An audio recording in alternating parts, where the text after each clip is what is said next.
to order compensation if it's not a direct result. So that is the test, and that is the test the judge applied. And he applied it in my submission in an orthodox way. He identified the relevant transfers under the unlawful agreements as being the transfers of the monies that were borrowed for the purposes of investment, and he did that at paragraph 70, and there's no criticism made of that.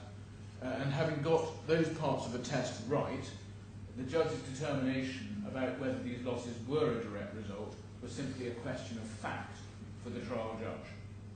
The judge held, as a matter of fact, that the losses comprised in the interest costs of the borrowing were a direct result of the transfers of borrowed funds, and that is what the judge found in paragraph 71 of the judgment. And in making that finding, the judge made the point that, as Bank Sarasin knew, the funds were only borrowed for the specific purposes of the transfers, and that entitled the claimant to recover head B, Sarasin interest, head C, ABK interest, and head D, CBK interest. Well, that was subject to the specific defences which he came on to, involving causation and remoteness. Absolutely, and exactly. He dealt with remoteness, causation, and indeed mitigation, which he comes on to. And in my submission at that stage in the argument, these were unsurprising conclusions because both heads B and C were simply interest and charges on borrowed money, and head D was a continuation of head C because there was a refinancing for it. And so in circumstances where everyone knew the borrowing was only happening to make the unauthorised investments, it's not a particularly unusual conclusion that the losses associated with the payment of that money include the interest costs on that borrowing. It is, in essence, the lending was integral to the investments. And in my submission, that really is the end of this ground of appeal. These were findings of fact that were open to the judge, and there was no error, and they're squarely in the province of the trial judge as the arbiter of these issues of fact. And the Court of Appeal has already reminded Bank Sarasin in this case, in the court's liability judgment, of the difficult burden facing my learned friend in challenging findings of fact. That was at paragraphs 168 and 169 of the liability appeal judgment. And this appeal, this ground of appeal, suffers from the same problems. Now, I'm not going to spend time going back over the principles because the Court of Appeal has themselves articulated them. We have summarised them again at paragraphs 10 to 13 of our first skeleton. We do say the judge was well within the generous ambit within which reasonable disagreement is possible, and we do say that the judge was immersed in all the facts and indeed saw the witnesses.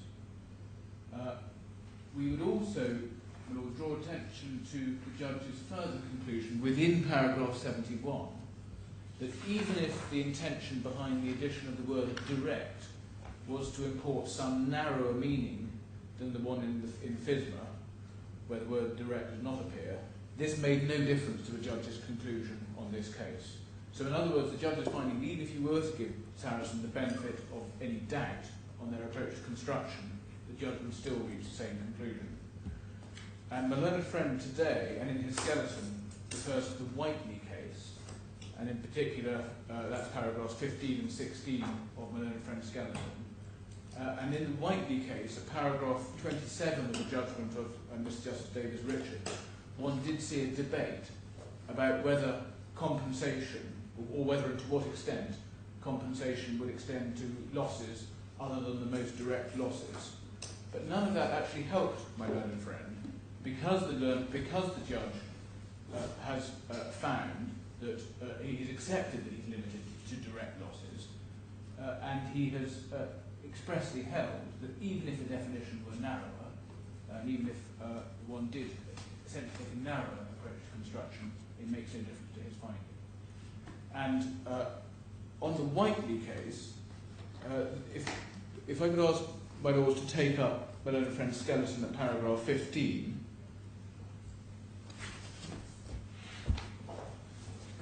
So I've forgotten where it is. I'm afraid I have taken it out of my bundle too. B131. I'm grateful. B1. Yeah, tab 31. Thanks so much. I don't think that's right. It is. Different B. Sorry. Different B. Yeah. Well, the authorities bundles have now got a red dot on So them. they have. Yeah. marginal help. Thank you. Sorry, yes, where were we? Yes, I'm looking at paragraph 15, where my learned friend deals with the Whiteley case. Yes. And what my learned friend says is he refers to David Richards J. posing the question about whether FSMA allowed compensation to be recovered for losses as a result of being parted where the money is paid and borrowed funds more widely, for example, to a scenario such as where profits are earned on an alternative use of money or where it's limited to more direct losses, such as interest, or in the case of other property, such as shares transferred by the investor under an agreement, dividends and other benefits which the investor would have received on the shares if he had retained them. It is submitted that, in Article 65(2)b of the regulatory law, the words "as a direct result of" make clear that only losses of a latter type may be recovered. Now, in my submission, this doesn't help my learned friend, because he is conceding, as I understand it, that where one has lost essentially on the basis of money you already own or investments you already own, you're entitled to recover for the loss of interest or dividends on that money. There would be no difference if you have to borrow money in looking at the cost of essentially borrowing that money. So there's no difference in principle at all between what my learned friend concedes, even on his case, falls within direct losses, and the situation here.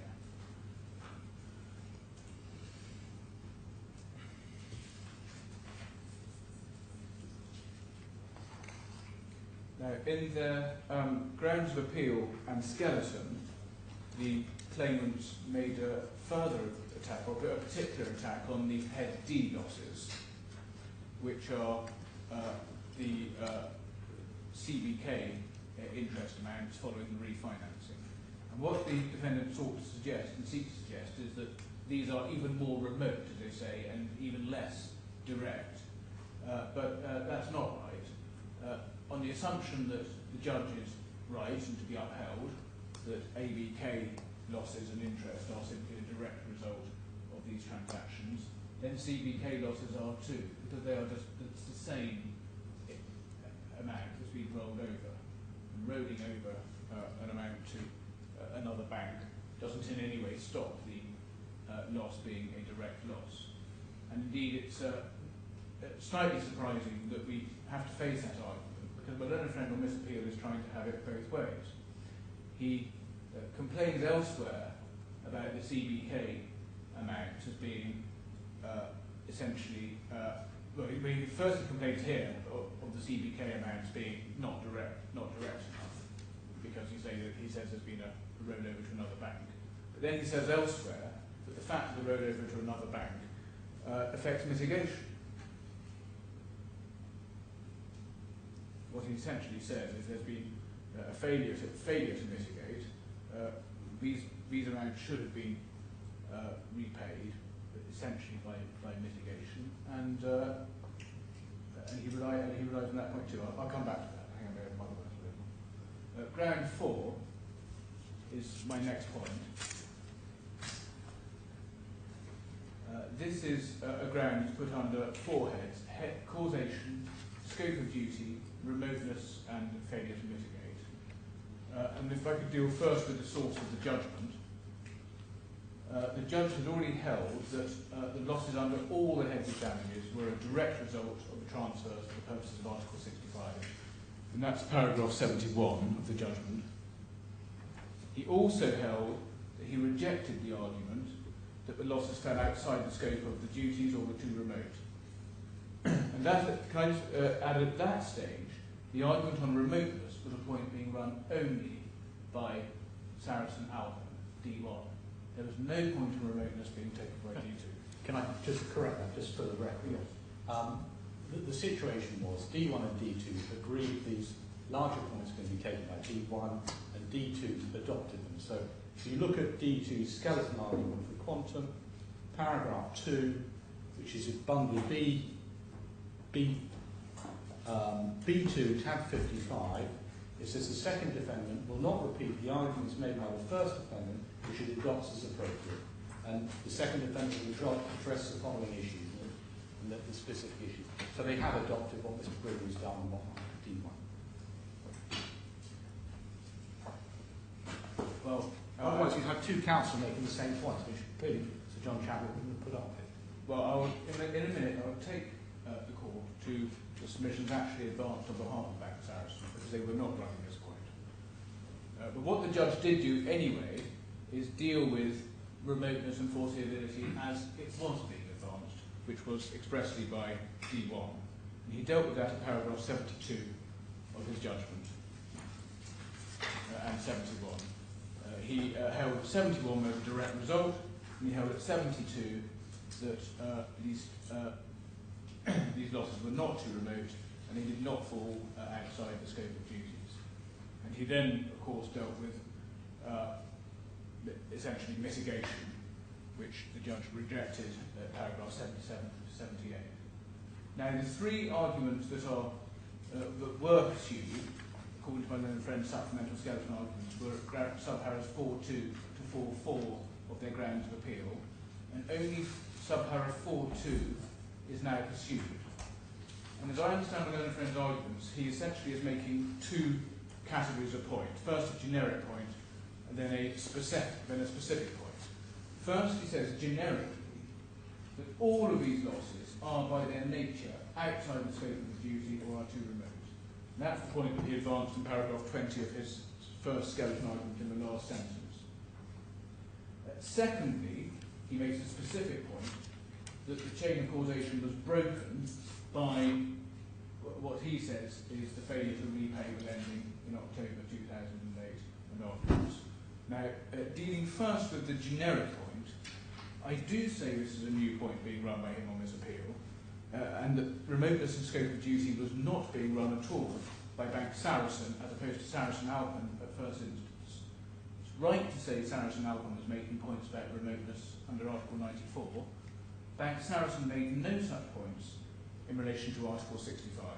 And one can see that, for instance, in my learned friend's first instance written submission, which is at bundle B2, tab 55.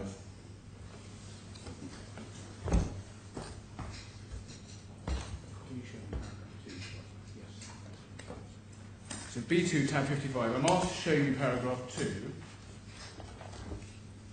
So what paragraph? Well, my learned friend asked me to show you paragraph 2. Yeah. Where he says the second defendant will not repeat the arguments made by the first defendant, which it adopts as appropriate.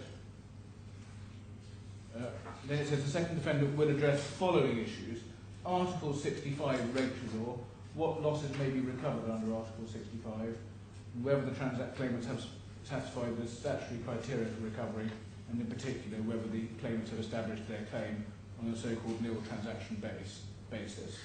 And then I was going to invite you to look at paragraphs 53 to 4 and 56.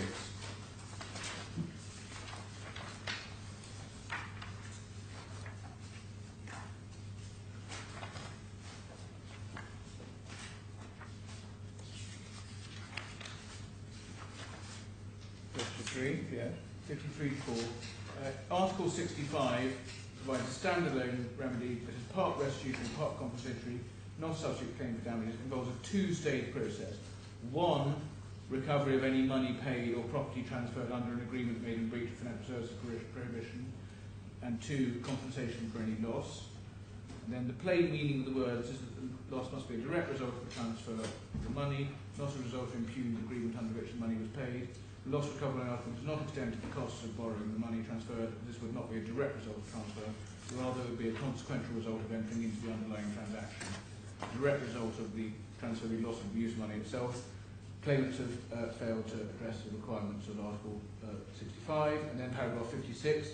The correct approach under Article 65 is, and then it says, identify the transaction, identify each sum paid under the transaction, finding necessary to prove loss sustained as a direct result. Now, that was the area where, if there was going to be some separate point made in relation to scope of duty under Article 65 and foreseeability, you would have expected that to have been raised, and it wasn't. And indeed, one can see, if one goes back a page, at paragraph 47, Madame Friend's predecessor even referred in a different context to the Samco case, but he was not suggesting that the Samco principles on foreseeability applied to this claim.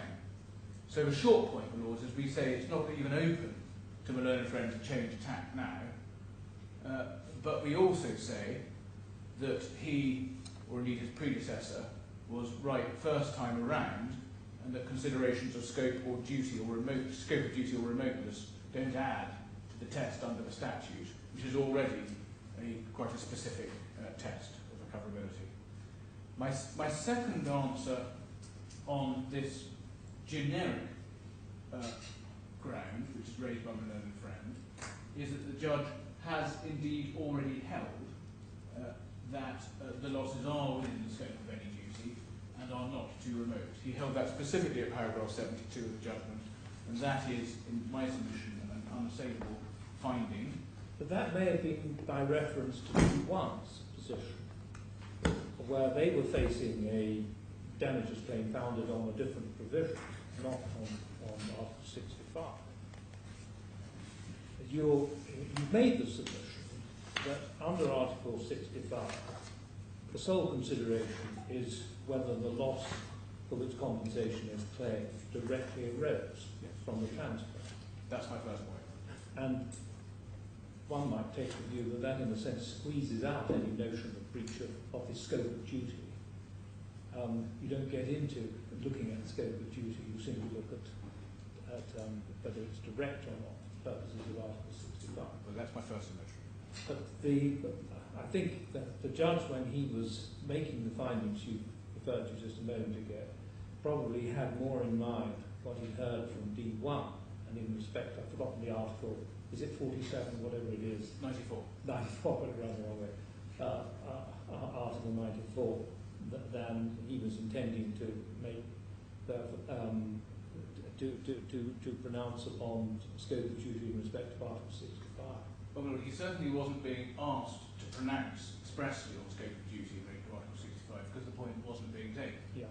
And that's why I say it's a new point and you can't start taking it now. Yeah. But what I also say is what the judge did pronounce on, which was Article 94, it's quite clear that that finding applies equally to Article 65 if, contrary to my first submission, there isn't a complete squeezing out of scope of duty and foreseeability. I mean, in my submission, there is a squeezing out. It's difficult to see what room or need there is for a separate scope of duty or remoteness requirement once you have words along the lines of the Article 65 direct result wording. But if contrary to that you assume you do, then in my submission the judge's findings at Article 72 are more than enough to squash the point that there can be something left as a matter of foreseeability or remoteness for the purpose of Article 65. And one can well see why, because again these are losses comprised in the interest and charges on the borrowed money, which was borrowed in order to make transfers under these unlawful investment agreements. And the judge found specifically at paragraph 7 of his reasoning, of his written reasons for the October 2014 order, which is at tab 3 of Reynolds Bundles, bundle A.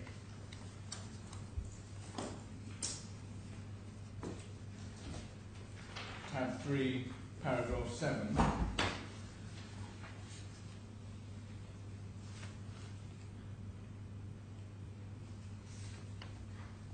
The judge deals with the second half of that paragraph. He says there was no question that claimants ever proposing to invest in some other product.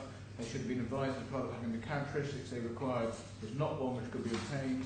In those circumstances, to investigate on a counterfactual basis what they would have done if they had not made the investment they did make would only produce one answer. They would not have borrowed as they did in order to make investments which did not have the criteria which they required.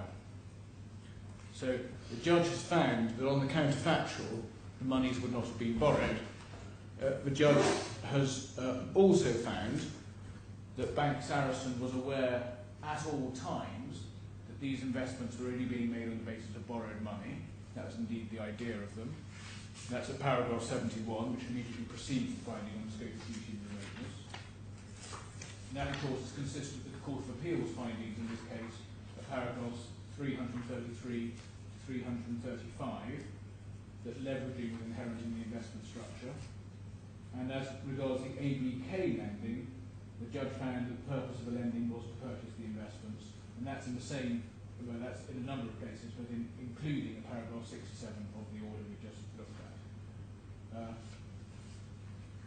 So it was obviously inherent in the risks on this investment and these borrowings that there would be an exposure to interest and charges if the investments didn't perform. And the Court of Appeal has already upheld the judge's findings that this was a nil transaction case, in which the claimant's requirements were that there should be no risk.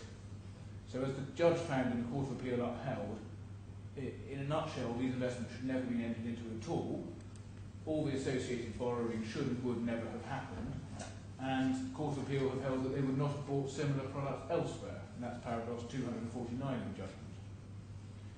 And it's also worth reminding oneself of paragraph 315 of the first instance judgment, where, again upheld by the Court of Appeal already, which is that risks in relation to the margin calls were risks they need to be protected against, and the same of course applies to other risks on the borrowing, because they were told that their borrowing would be covered and they would obtain a return.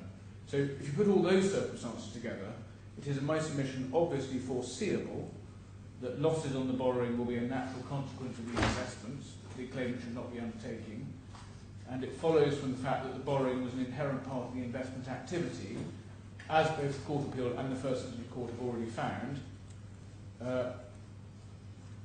and indeed the causal link between the loans, the investments and the leveraging and the losses has already been established by the Court of Appeal, for instance at paragraph 333 of the Court of Appeal judgment.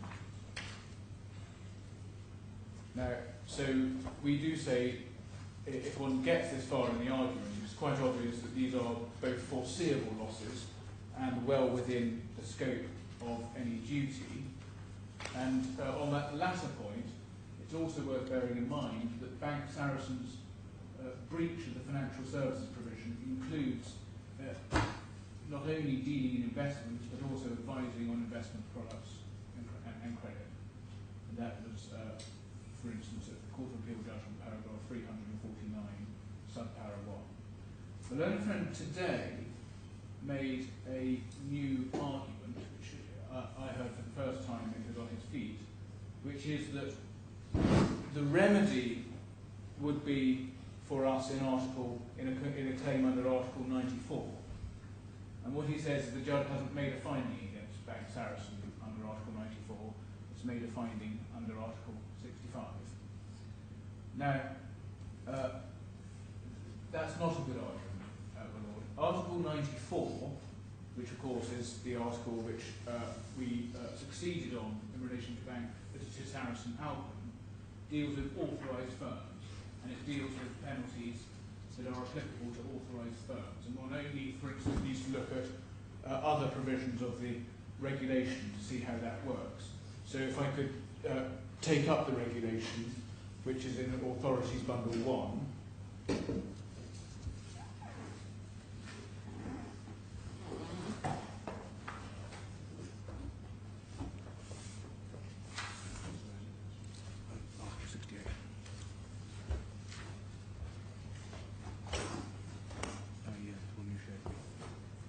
So if you just give me a moment.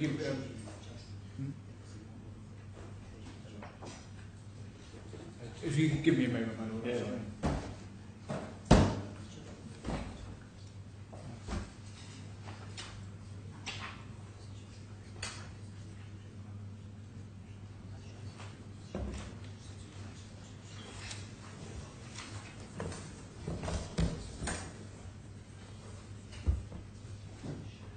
Probably in Bundle A, isn't it? Probably the easiest place to see it is in the first instance judgment itself. So if I could ask you to take up the first instance judgment, Bundle A1, at paragraph 68 and page 28,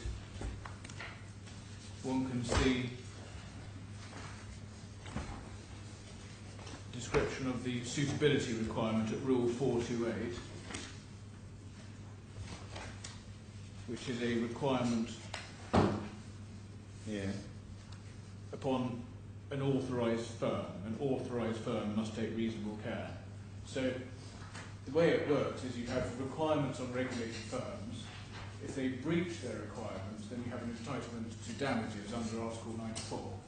That doesn't help you when you have an unregulated firm who isn't subject to the requirements in the first place.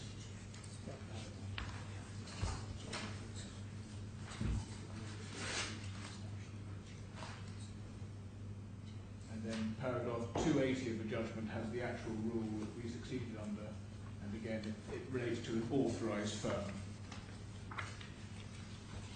So it's not right, my learned friend, to suggest, if he does now, that somehow we should be going against him under Article 94, and that the judge had some freestanding remedy under Article 94. The remedy against a firm that's conducting unauthorised, unregulated business is under Article 65. And then when one is looking at what is a direct result, or what is foreseeable, and what is too remote, or within the scope of duty under Article 65, one is obviously entitled to take the circumstances of the case as you find them. And the circumstances of this case are of a case where these investments were known about to Bank Sarasin, were known about as being funded by borrowing, and were known about being funded by some pursuant to an arrangement where there was to be no risk, and where there was to be money available to fund that borrowing. So in terms of what is foreseeable and within the scope of duty for Bank Sarasin, they are, as I say, in the same position, essentially, as Sarasin Alpen are, and as found by the judge at paragraph 72 of his judgment. Now, the learned friend placed reliance on the Zaki case, and in that case, the court was considering whether it was right to say that all losses in a nil transaction case were recoverable in circumstances where the product was suitable, but there was some technical breach. Now that, of course, is completely different to this case. Here we have a nil transaction case where the claimant's requirements were that there should be no risk, as this court has already found, paragraph 206, and it's utterly hopeless in my submission to say that all the losses directly caused by the investments were not, and which were a direct result of the breach, were not readily foreseeable. The real point of comparison, if one needs authority to compare with, is the Rubinstein situation. And that was the authority that my learned friend took you to. It was in tab 51 of bundle 3 of the authorities bundle. That was a case where the claimant had wanted no risk, and where he was put into a product which had risk that was not suitable for him. And that's a case where the losses were aggravated by the collapse in the market. And what the Court of Appeal in that case held, rather like this court's findings in relation to the margin call in the last judgment, was it was the bank's duty to protect him from this exposure to risk. But Rubinstein was not a case founded on the prohibition. No. It was an authorised firm acting in breach of the rules of the bank. Where you have a case such as the one before us in respect of D2, what do you say to the point that there's no question of asking oneself, well, what difference would the investment activity have made to the ultimate decision of the client, where in fact that activity was undertaken by an unlicensed firm, in which case you're only on, compensation is only to be found under Article 65. So that one is concerned simply with looking at Article 65 and applying what it says. That the agreement is not enforceable, that you can recover anything transferred, and you can have compensation in respect of losses directly caused by the transfers. Oh Lord, I certainly say I can't be in a worse position than under Rubinstein, than if you want to narrow to Rubinstein. If anything, it makes my position better. I think for the reasons my Lord says, one can take the view that there simply isn't room for any scope of duty or remoteness. Well, speaking for myself, I just can't see how the notion of scope of duty can be deployed in a case where Article 65 is your recourse for compensation. And the duty is not to carry out a financial services activity whilst unlicensed. And that's it. Then you're into Article 65. I find it, speaking entirely for myself, very, very difficult to see how putting on one side the word directly, how you can deploy the notion of scope of duty in order to limit compensation. Well, I'm happy to adopt that analysis, and indeed it was my first point in relation to ground 4, that one doesn't get into scope of duty and remoteness, and indeed one didn't at the hearing last time around. One only gets into it now, and my learned friend is raising it for the first time on appeal, we say. But we do say it's a valid way to look at it, to really stop the debate after disposing of my learned friend's ground 3. Once you have concluded that this is a direct result, then that is the end of the matter. But we do say, and I'm answering my learned friend's point anyway, even if that were wrong, we can't be in a worse position than the Rubinstein territory, where the factual circumstances of this are that there were unsuitable investments advised upon, and Bank Sarasin knew all about what was happening. We can't be in a worse position because our remedy is under Article 65. We're either in a better position because one doesn't even go there, as my Lord suggests, or one's in at least as good a position because the same arguments apply following Rubinstein as to this. Yeah. And it may be relevant also when considering my Lord Mr. Justice Sir Richard Field's way of looking at it, but this is of course about consumer protection, and so having a certain breadth would be appropriate.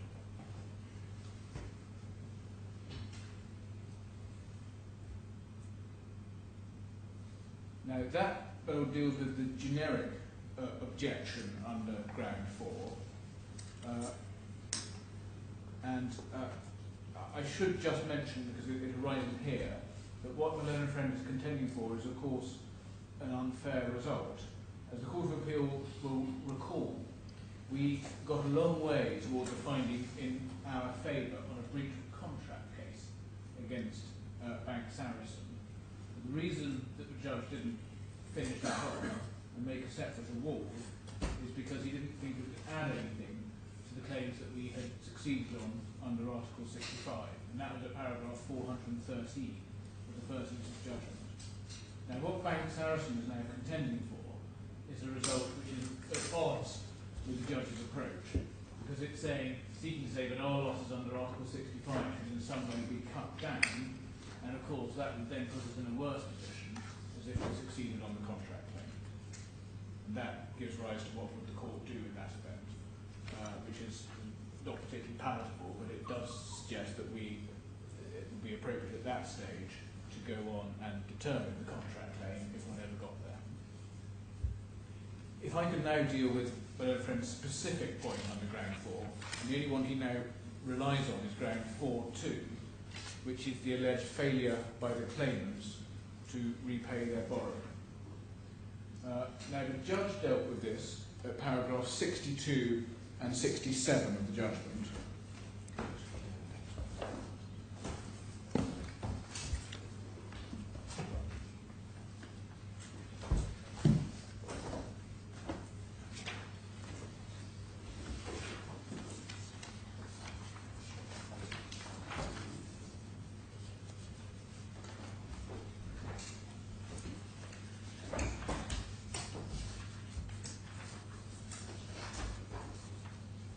Uh, 62, Judge Harold Law is satisfied that the chain of causation linking those losses to conduct within Article 94 claims to have relied to break away any independent and unreasonable decision of the claimants.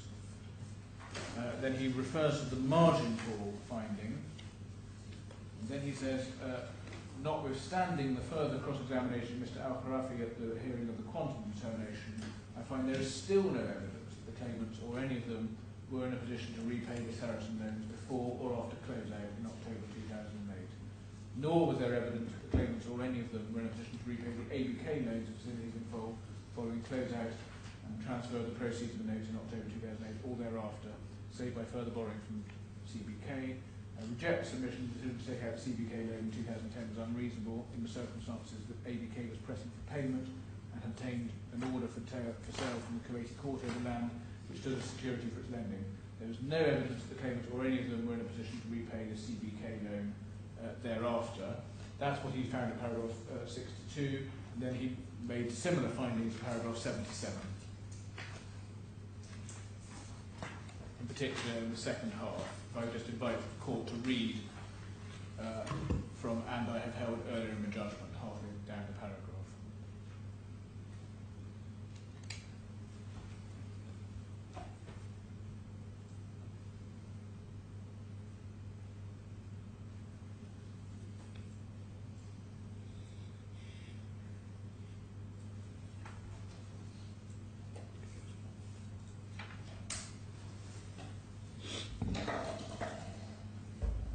So the learned judge has held there's no evidence the claimants could have repaid before or after closeout, and he has rejected the submission that the decision to refinance through CBK was unreasonable when ABK was pressing for payment and had obtained an order of the Kuwaiti court over land which stood as security.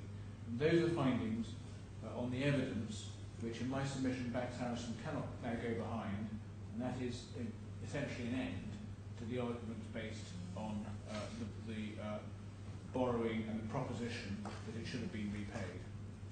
The first point that my learned friend makes in answer to this is to say that the judge's findings involved a reversal of the burden of proof.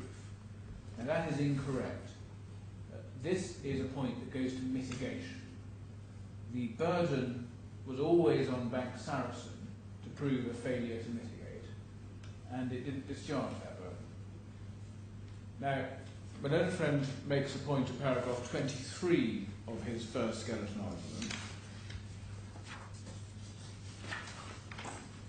where he says it was common ground the claimants did not attempt to mitigate their losses by repaying their borrowings from Bank Sarasin, and B, those steps if taken would have been an effective means of mitigating the claimant's loss. There was no common ground at this hearing. Our case was that I'll start again. First, there was no common ground. Secondly, the evidence was that we did attempt to mitigate our loss through refinancing with CBK. That's mitigation that actually happened. There was never any legal basis for shift, or there isn't any legal basis for shifting the burden. The burden is always on Bank Sarasin to prove failure to mitigate. My learned friend took my lord to two authorities which he said supported his submissions about where the burden lay, and they in fact, both authorities in fact did the opposite.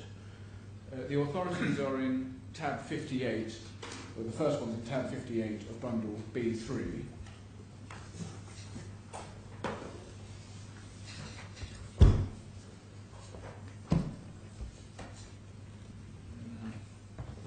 Something's wrong.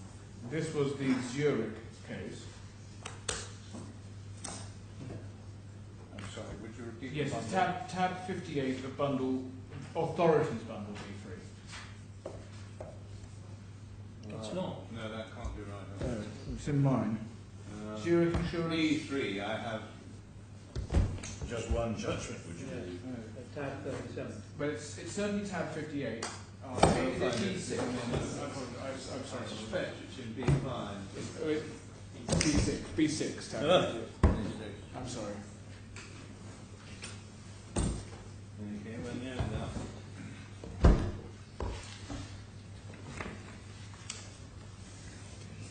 Yeah, B6. The Zurich case. Divide out. tab 58. Thank you. Yeah. Now this was a case, as my learned friend said, about a motor car, and it's a case where a claimant was talking about his expenditure that he had incurred in an attempt to mitigate his loss. And what he was saying was that because of his impecuniosity, he had incurred a certain expenditure, but since that was the expenditure in reasonable mitigation of loss, he was entitled to recover it as damages.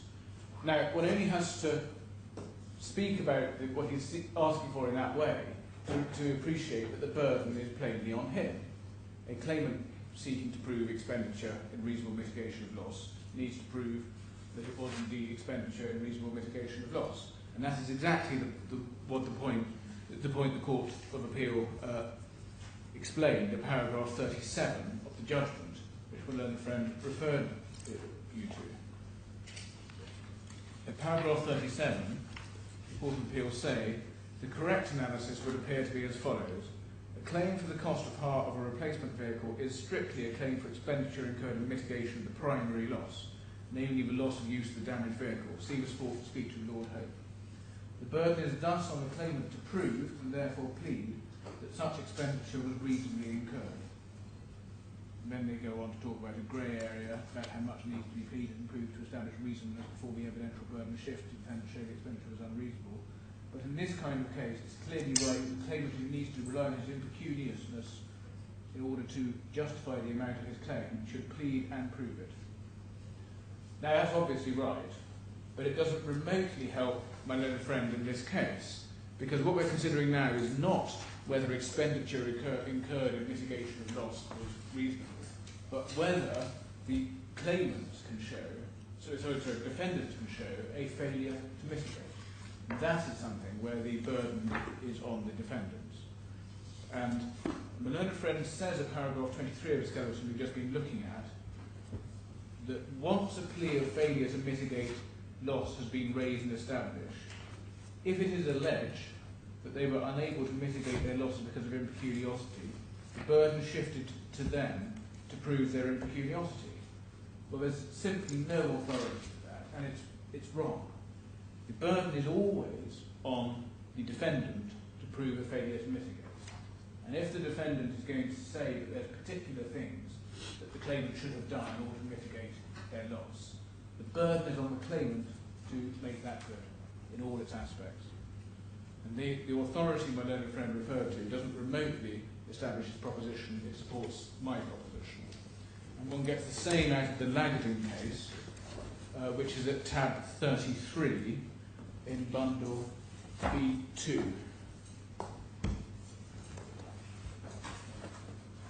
I'm not sure we need to spend any time in it because one can see, and indeed I think my learned friend conceded, it establishes the same principle. It's another case about a motor car.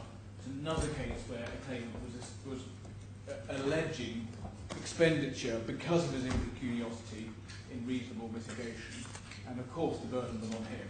But that doesn't begin to suggest that in a case where the defendant is alleging failure to mitigate, the burden isn't squarely on the defendant at each stage. So that was the first of a learned friend's objections to the judge's approach, which in my submission is not well founded. But my learned friend then went to the Sarasin case, and what my learned friend said in paragraph 24 of the skeleton, he repeated it today, is the DCJ should have considered whether the claimant had proved they were unable to pay, rather than they had simply made an independent decision not to pay. But of course, the judge did in fact go through the Sarasin case in considerable detail. It's dealt with in the judgment at paragraph 73 to 6, and the judge reached conclusion by reference to it at paragraph 76 and 7. The Sarasin case was one where there were suitable products and where the bank had advised the client about putting up margin. And the judge in that case found that the claimant didn't meet the margin call because, as the judge put it, of blind, irrational pique, and that it was for the claimant's own reasons that she did not sell, and there was a deliberate failure to produce additional margin. Now, as the judge held, Sir John Chadwick held, one can well see why with those findings the judge in the Suleiman case made the findings that he did, reached the conclusions that he did. But in this case there are no comparable findings. The judge expressly says, at paragraph 77 of his judgment, that he's not prepared to make findings like that. There are no, paragraph 77, there are no comparable findings of fact in the present case. So just give you the citation Yes. of Suleiman in paragraph 75. About 10 lines down. Is the not supposed to be there? The decision on her part not to follow RR's advice to sell notes and not to provide additional margin. Was that the advice? Not to provide additional? I think it's the decision not to provide additional margin. Her decision. Her decision Her not decision. to provide. Oh, I see. I follow what you mean. Yeah, yeah. No, yeah, right. I agree with you. Thank you very much. As we say, it's quite a long way from. It's a long way Where from we it. are. It's a very long way. And the judge explained the judge was not prepared in this case to make findings of irrational pique or a deliberate decision not to meet the margin calls or sell assets of a kind which would break the chain of causation. And the fact that there was, as he found, no evidence to suggest that the defendants could have met the margin calls or paid off the borrowing supported his conclusion that there was no deliberate act, like in Suleiman, of the kind that would break the chain of causation. So, contrary to what my learned friend suggests in his skeleton, the judge did consider the Suleiman situation or Suleiman case carefully, and he found that it didn't help him. And of course, Suleiman also deals with the margin call position, and that has now gone, pursuant to the Court of Appeal's decision. And what does, when looking at this situation, we need to keep in mind that we are here dealing with a genuine issue of mitigation. The losses that we are concerned with are losses of interest and charges on borrowing. As a result of the misconduct, the defendants were put into the borrowing. The borrowing was always going to run with interest and charges until it was repaid. So the real question is always one of mitigation. Should that interest and those charges have been reduced by some earlier repayment? And on that issue, the burden was, as I say, squarely on the defendants, and the way the judge approached it in paragraph 77 was orthodox and, in my submission, correct. That then leads to my learned friend's submissions on the judge's conclusions in relation to the defendant's financial position. And what he says is the judge should have found that they were sufficiently wealthy to repay the borrowing. And again, in my submission, this is hopeless and not open to my learned friend on the evidence and on the face of the judgment. What is quite telling in this part of my learned friend's skeleton, paragraph 26, subparagraph 1, is that it starts with a mischaracterization of the evidence. My learned friend says Mr. Al-Khorfi accepted during his cross-examination that the claimants had assets which could have been used to repay the ABK borrowing. Well, he in fact did no such thing, and indeed quite the opposite. The relevant part of the transcript is in bundle F7, tab 127, at page 4465.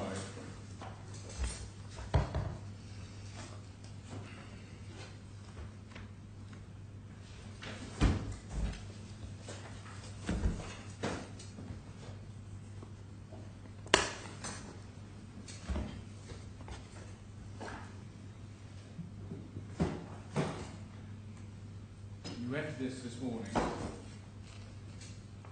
First, Mr. Brindle asks at the top of the page, why do you continue to pay interest? Why do you not pay off what you owed them? The reason for that is twofold. The first one is correct, they are well off, he and his mother are well off, we are not billionaires. We have enough money, but we are not billionaires. So in light of that, you will have 112 million of Sarasin Bank At the same time, I could not have 112 million at the same time to pay off my debt to Al Ali Bank Kuwait. That is one reason. The second reason is at that point in time we had many assets in Kuwait and elsewhere, my mother and I, but at that time there was a financial crisis was going on, and it had started, and most of our assets were devaluated maybe to half of their value. So at that point in time we were a little bit tied to that. That is the reason. Then, but even if they were half their value, you still have plenty to enable you to repay this debt. Did you? Answer: I wish it was. So he's not saying yes. Quite the opposite. He's saying he did not. They did not have money, assets to repay the debt. Just up the page, in relation to that 112 million figure, that was in fact a reference to the 107 million. There was an exchange between my learned friend and Sir Richard Field this morning about what sorts of sums of money are we talking about. And the right answer to that is the overall borrowing reached a level of 107 million, as long as once you include C3. I think at one stage my learned friend gave a figure of 80 odd, but that excluded the 27 million on the C3 lending. He was right to say that once you look at the position after the closeout, one's looking at a position in the region of 60 million.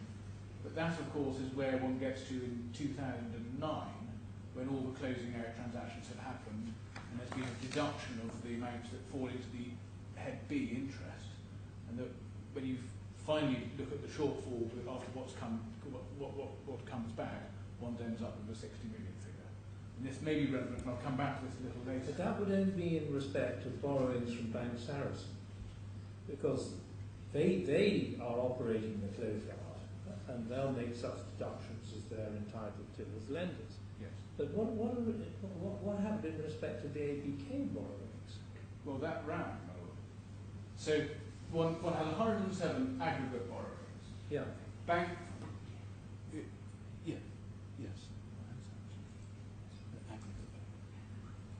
From both. Is that right? I may need to come back to my lord overnight with the numbers. I thought I knew the numbers, but now I'm not sure I do. Well, I tell you what, Mr. Hill, we'll take a break then. It's convenient to break now. I think I was Come right. back to that topic in the morning. I think I was right. I'll explain. Something we can really look forward to. Thank you very much. We'll resume at 10 o'clock tomorrow. All rise.